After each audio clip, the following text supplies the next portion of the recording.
Law enforcement arrested 3 members of a burglary crew from South America. This crew is linked to burglaries across Southern California. So, gangs of criminals are plundering California, a sanctuary state. And while local leaders insist their restorative justice approach is the only way to stop lawlessness, the streets tell a different story, with fugitives robbing businesses and homes on a regular basis, crushing the lives of the law-abiding in seconds. Open the windows! The police! Ventura sheriffs and Ventura police with guns drawn surround a BMW sedan. The driver initially tried to flee, backing into an unoccupied car.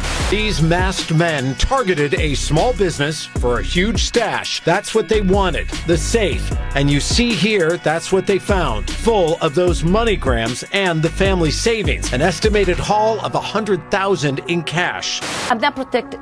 I feel that we're not protected. You feel like your hands are tied. And I'm pretty sure that the police feels the same way. We're the ones who lose. It's hard to believe that everything was taken within a couple minutes, literally in minutes. They came and they took everything from us.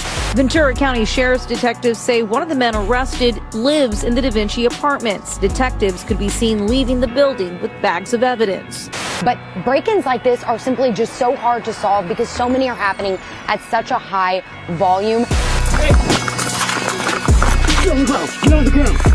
Stay on the ground. Crime is so bad in California that even taking down a massive group like this has no effect on public safety. Because what nobody's talking about is that as a sanctuary state, California's made itself a magnet for the worst criminals, not just in America, but in the entire world. Because in addition to being a sanctuary state that hides federal fugitives from ICE, local laws here are so meaningless. Criminals can begin stealing chips and soda as teenagers and then graduate to full-on home invaders as adults. Which, as you can imagine, has been the recipe that created all of the problems this place is experiencing right now. And you know something? If you're on the wrong side of the law, moving to California to continue your lawless behavior might be the right idea, but for the wrong reasons. Because all year, this progressive stronghold has scoffed at the Trump administration's attempts to restore order. We've had wave after wave of home invasion, with some places getting hit twice in a row. And businesses aren't safe either, as there's an ongoing wave of store robberies happening simultaneously. While at the exact same time, local leaders tell us crime is perfectly under control and nobody in California needs help fixing anything. But that brings us to the real reason why crime here is just getting worse. How do you stop crime in a place that treats its criminals as victims? Can you even do that? For example, if thieves rob a jewelry store in broad daylight, but every single one of them has some sort of sob story progressives believe makes them innocent in reality, what on earth is going to stop these guys from trying again and again and again? That's a question progressive police departments here can't seem to answer, as they spend all of their time and energy taking down dangerous individuals who never seem to go to jail until something really bad happens. Hey, stop. Hey. Get on the ground. Get on the ground. Stay on the ground. Do your best. Oh, stop fighting. So they got that shoplifter, right? He's in custody, cuffed. Problem solved? Wrong. Take a look at what happens at the hospital. Watch, just as one officer comes to turn his back, poof, there goes the guy again. Officers now struggling with the man inside of the hallway of that hospital. It's taking multiple officers to try to even get him to the ground, let alone restrained. This is obviously a criminal with a lot of experience. Who fights the police in 2 different locations? This guy just didn't stop. But progressives who protect people like this will tell you any of us, we could one day leave our homes on the way to work and take a left turn and decide to pursue a life of crime. Something criminal sympathizers tell us all of us could be tempted by, which is why they've decriminalized the actions of the guy that just got arrested twice in this video. A preposterous situation that just teaches him he'll get away with whatever he did this time the next time. So that's the foundation of lawlessness in California. But as you're about to see, once a place stacks on top of that sanctuary state status, things just keep going in the wrong direction. Law enforcement arrested 3 members of a burglary crew from South America. America. Police tell us this crew is linked to burglaries across Southern California. Now, 3 people taken into custody around 2 this afternoon on Fremont Street, right in front of the Da Vinci Apartments. In fact, one of the people in custody, detectives say, lives in the apartment complex. Detectives with the Ventura County Sheriff's Department say they've been working this case for some time and decided to make the arrest when they saw the 3 alleged thieves. So right off the bat, these criminals, they've been breaking into homes and apartments for over a month now, and the news also tells us that they're not from the United States, and here they are committing these home invasions in a place that protects people from deportation and won't turn you over to ICE if they arrest you. Which makes you wonder if the sanctuary status criminals enjoy has anything to do with what attracts them to a place like this, where once they arrive, they find out that local laws are generally powerless to stop criminals because, as the news tells us, there's just so much crime going on all the time, it's impossible to lock up everybody at once. But what's truly shocking is these people, they've been on a spree for over a month, and they had to get to the top of the criminal food chain here to even get any police attention. That's how overwhelmed law enforcement is. But now the problem is these folks are being taken into custody by a legal system that intends to release them as quickly as possible. Up into an unoccupied parked car. That's when they were taken into custody. People who live in the Da Vinci Apartments say they are thankful everything happened without anyone getting hurt.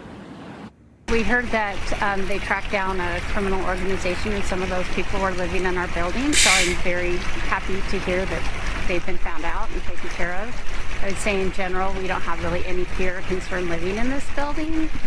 Well, look, nobody's got any fear or concern of living anywhere until it's too late. And the real problem is this has not been taken care of. This is a sanctuary state. Every criminal that gets arrested, if ICE knows they're in the country illegally or they're visiting and now because they're committing crimes, they can be deported. If they say, hey, why don't you hold on to these 3 home invaders who've been robbing homes for a month? You know what? The police and the jailers are not allowed to cooperate at all. They have to release those people. They're not allowed to honor those ICE detainers. And this is why you see ICE agents raiding so many businesses in places like California, because they're not allowed to go and get these criminals in the jails after they're disarmed and have already been arrested. They have to track them down when they're in the community, blending in, living seemingly normal lives while they're actually federal fugitives with extremely horrendous rap sheets. But the other problem is even criminals who are in the country legally benefit from the way California operates. Because where else can a 12-year-old kid get away with 6 years of crime, stealing things, and never facing any consequences before they hit 18 years old, at which point they'll be a hardened criminal who's essentially got a master's degree in theft before they've even graduated high school. With a system in place that not only protects criminals, but also trains them and raises them up, it's no wonder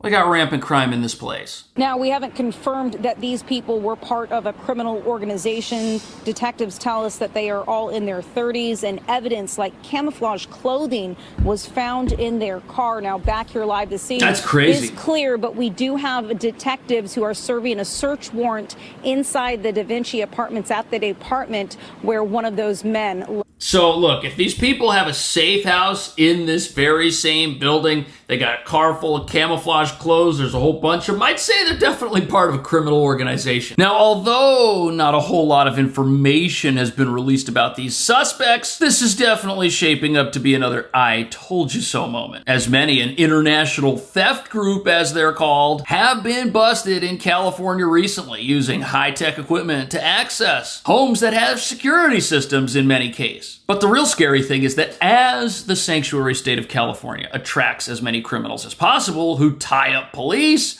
force endless investigations because there's just elevated lawlessness everywhere, a situation now exists where the level of criminality goes way up and the level of police either stays the same or drops, which, as you're about to see, has a predictable effect on many neighborhoods. These masked men targeted a small business for a huge stash and an even bigger impact on a South LA community. We're the ones who lose. Yeah, we're the ones who lose. Pichente Tax and Multi-Services helps those who live in a neighborhood where help is not easy to find. People who need insurance, tax consulting, and money grams. This is my dad's life. This is 15 years worth and over of, our hard work. It's So this business, it's been around for 15 years. It's not some mega corporation which is just rolling in the dough either. They're a small business in a community. Yet in just minutes, this place was completely cleaned out by criminals. And this is what happens when your laws and justice system import as many criminals as possible from all over the country and all over the world. And when you add to that an unwillingness to fund local police departments, well, pretty soon, in fact, this is happening already, there just aren't enough resources around to stop the bad guys when they come knocking with their crowbars and pickaxes. And remember who these criminals are. These aren't people who woke up one day and just decided to do this for the first time. These are people with years of experience. And here's another way to look at this whole crime situation. Many of these people, they've got half a decade or more of criminal history behind them. They've been stealing for years, which means they've got more experience being criminals than the police have training in the art of taking them down and even making arrests. California is creating these people by refusing to punish them when they steal even the smallest of items. And look what that leads to. That leads to businesses and homes getting cleared out en masse. They've gone through it all. They've battled arrest, evaded police, and then they've escaped justice after the courts set them free, leaving the law-abiding and businesses like this one sitting ducks. Hard to believe that everything was taken within a couple minutes, literally in minutes. They came and they took everything from us. And the new surveillance cameras Jennifer Picente's father installed capture what's now put the family business on the brink.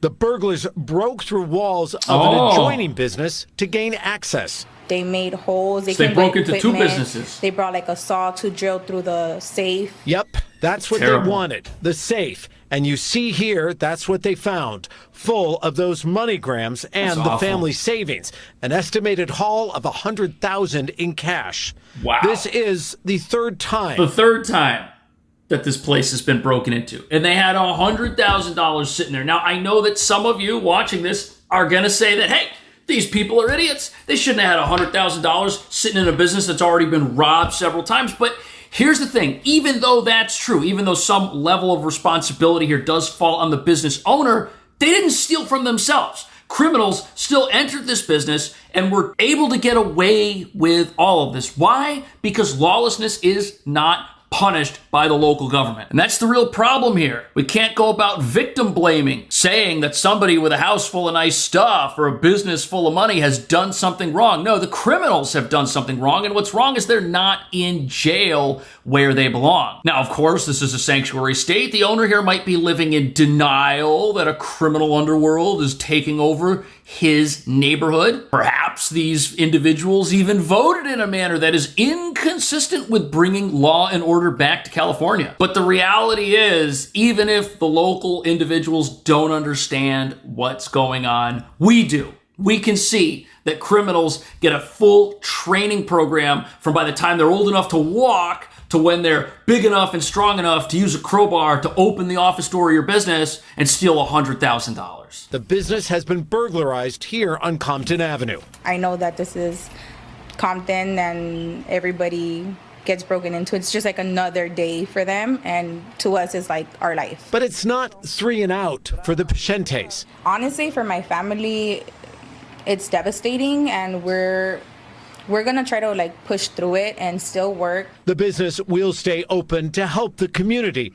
but now asking the community help them. That would honestly mean the world to us and help us like push through this. You know what's so stupid about this? The community has to ask itself for help. It can't ask the police.